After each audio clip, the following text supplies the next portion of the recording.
Ahoy hoy, it's your boy Attack Slug, and welcome back to another edition of You Should Be Playing, where I recommend games that I think everybody should be playing. And today, we're looking at Shovel Knight for the Wii U, also available on the 3DS and Steam, and other various PC digital distribution ports. This is from Yacht Club Games.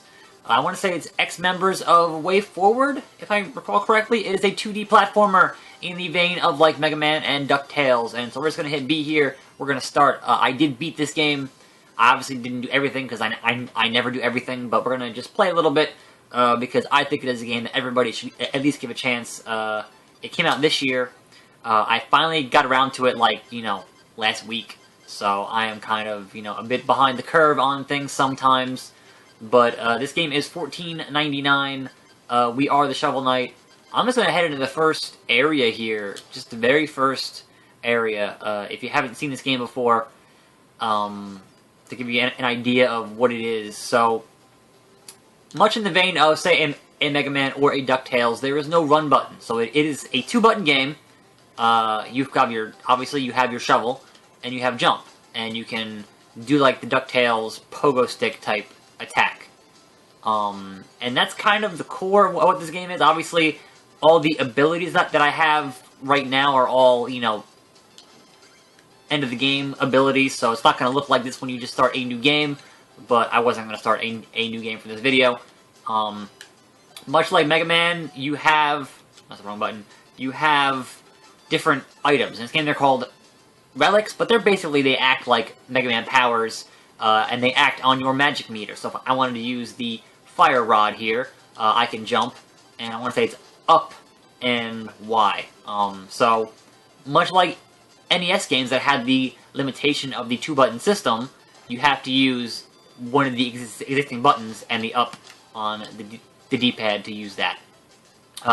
Much like old 2D games, enemies come back from if you go back in the stage, the enemies will respawn.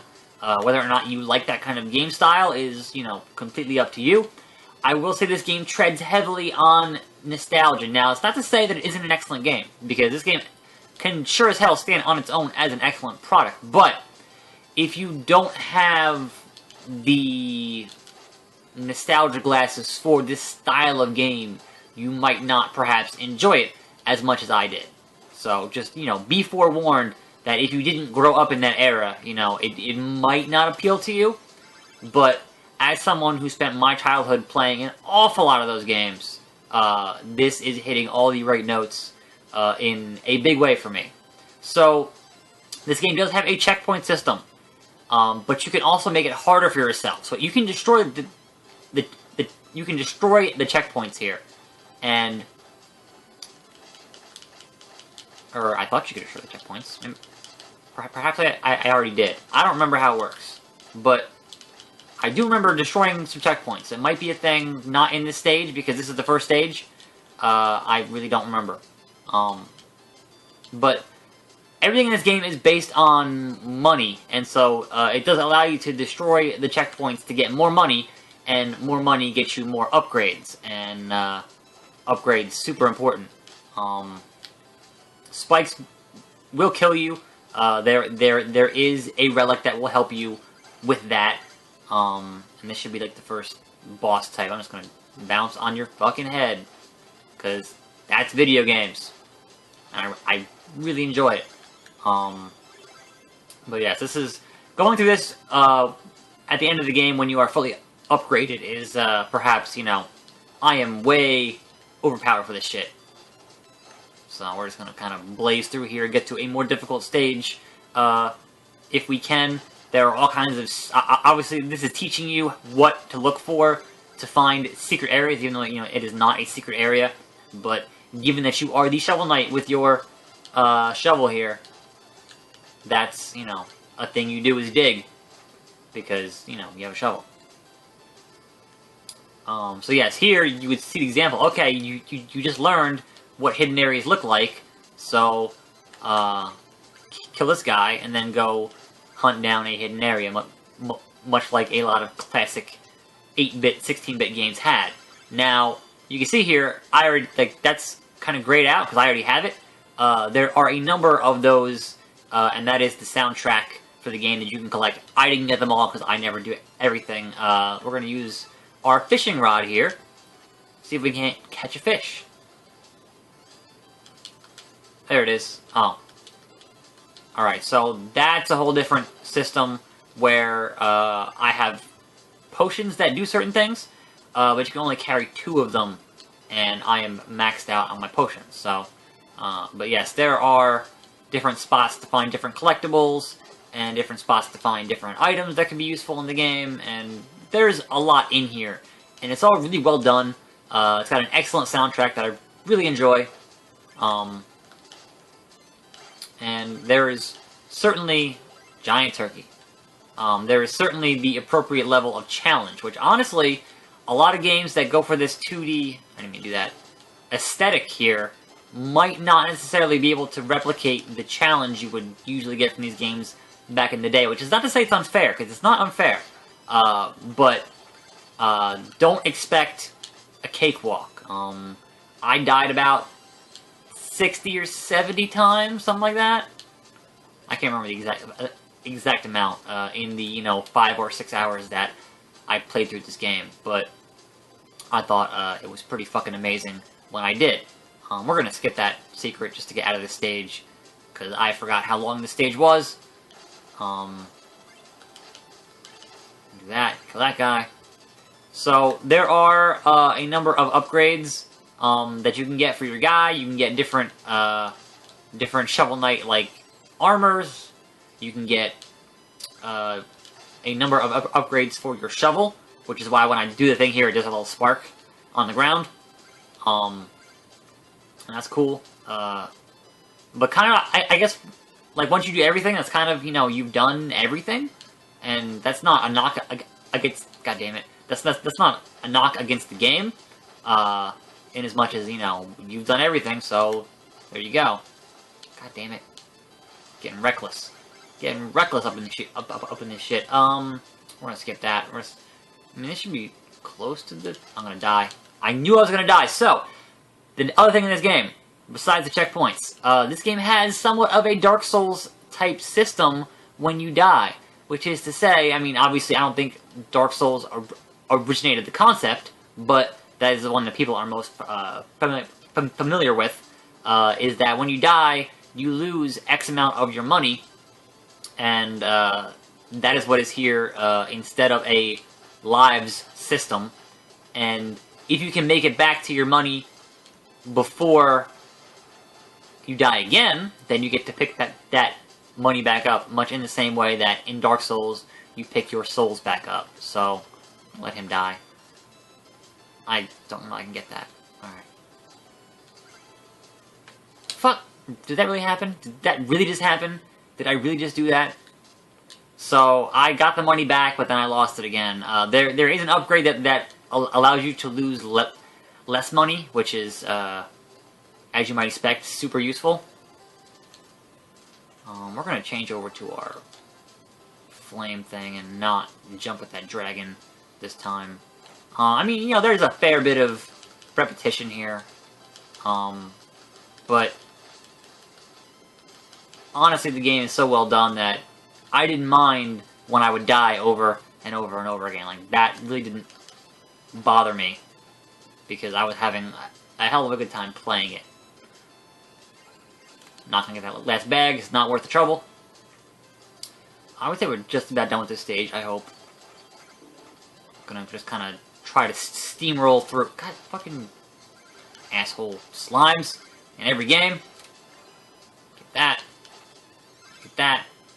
So, we will head into town after I finish this stage to kind of show you what that stuff looks like. And then maybe look at another stage just a little bit. And then be done with this video. So, you kind of get an idea of what this is. If this is the kind of thing that you like in games. There is a little bit of a story, but it's kind of just, in service of, here are a bunch of stages, here are a bunch of bosses. This game likes bosses, like, a lot. There are just a bunch of optional bosses that you don't necessarily have to fight. No, that's not what I wanted to do. Do that. Do that. Fire! Hanging out with Grim too much. He does like 3 of those. So yes, they all have their patterns. If you're familiar with this kind of game, if you played a Mega Man game, if you could watch me stop fucking this up. God, just die. Okay. My recollection was that this game was built within the specific framework of it could have been done on a 16-bit machine. I don't know if that's true or not, but I'd like to believe that's true. And again, you know, I certainly have the nostalgia for this style of game.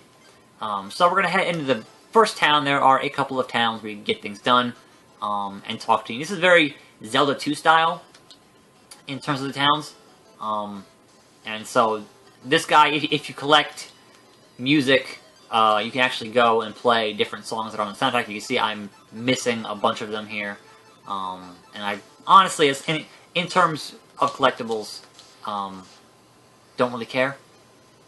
But this is where you get your upgrades for your health and your upgrades for your magic. And I think I'm maxed out on both. Yeah. And there's a guy down here in the item shop who will sell you different items. There's actually a couple, but this guy was, but you know, I've already beaten the game, so I've already bought everything. And there's a mini game over there to the left, which is not very good. But hey, it's there. You know, they've certainly crammed a lot of content into this game. So let's go to the other town. I don't know if I have enough money to buy different. Like, I didn't buy everything because I was like, I'm good with what I have.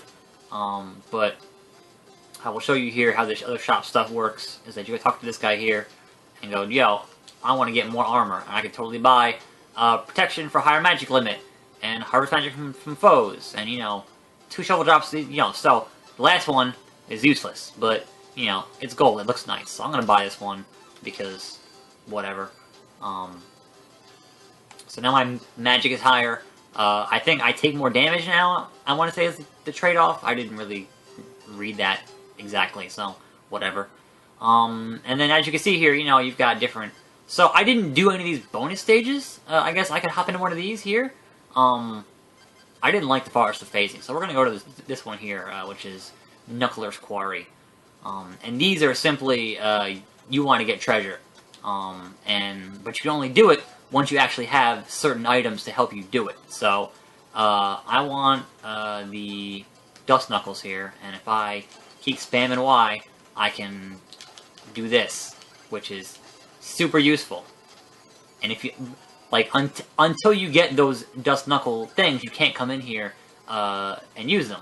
So then it's just up to your skill in being able to get through this area, which my 2D skills are not what they used to be. You know, I'm not terrible. I beat Spelunky, which I've said a number of times as one of my prouder accomplishments in gaming. I've beaten, you know, Super Meat Boy, which is an excellent game. Alright, we're gonna avoid this lava drop in here. That's rough. Like, don't like these assholes. I don't like them. It's not worth the trouble. Getting out of here. Alright, that's not worth the possibility of falling in the lava is not. Alright, so this is gonna be up, up, up, jump, up, up, up. Yeah, that. It takes a certain amount of coordination, and you don't really have that, then that could kind of be a problem for you. And, you know, I did my fair share of dying, but I liked what I played, and my recommendation to you, totally play some, because it's fucking amazing. It is on the Wii U eShop, it is on the 3DS eShop, and it is on, now I would say, you know, Steam, and good old games, and, you know, a variety of... Oh, I beat it. Cool. So, there are a couple of those where it's just treasure. There's no, you know, boss at the end. So, I don't know. I guess I'll hop into one more little area here. I'll go to the Lost City here, which I thought had a cool look to it. This is the, you know, underground when you get the Dust Knuckles area, when you fight the Mole Man, or the Mole Knight. And there is, so, I mean, the stages are pretty much set up like you would expect, you know, a 2D platforming game to have stages set up. Each stage is probably going to run you about 20 minutes or so. I mean, the first time at least. I think some took me upwards of a half an hour, which was fine, you know. They have put a lot of work into this game. I will give it that much. This was originally a Kickstarter game, if my memory serves me correctly. And they have certainly delivered on what they had initially promised to people when they were like, we want to make a 2D Mega Man style game, because no one's fucking making those. Which, they're right. Well, that was until they announced Mighty No. 9, which is not out yet. And I am really waiting for it, because that game's, you know, potentially could be amazing. It's, you know, the kind of stuff that Capcom won't do because they're fucking Capcom. Don't get hit by that. I'm gonna die. I'm gonna probably fucking die here. Oops. No. Yeah, get that. Get that. Alright. Bouncing beetle fucking shit is going down here. Alright, moving on. I lost like half my goddamn health there. We're gonna do this. We're gonna hide right here. This is so Mega Man, it's not even funny. And I'm just gonna go, you know what? I got magic, so fuck you, dude. Two can play at the fucking Fireball game. How about that? Alright, so checkpoints. I'm going to break this checkpoint. Now there is no longer a checkpoint there. If I die, I go way back to the beginning, because that is I think that was the first checkpoint. So additional pressure to get through this game. And I know there are other games that do that, and I can't think of them off the top of my head, but that is certainly... Bit Trip Runner 2. If you skip the checkpoint, you get a higher score. And I just died, but that's okay. I'm going to end the video here, so you can see there's no checkpoint. So, if you want to make the game even harder for yourself, you totally can do that. But, as for me, I'm going to stop right here, because I think you have certainly seen whether or not this is the kind of game that you might want to play, because I know I thought it was fucking amazing.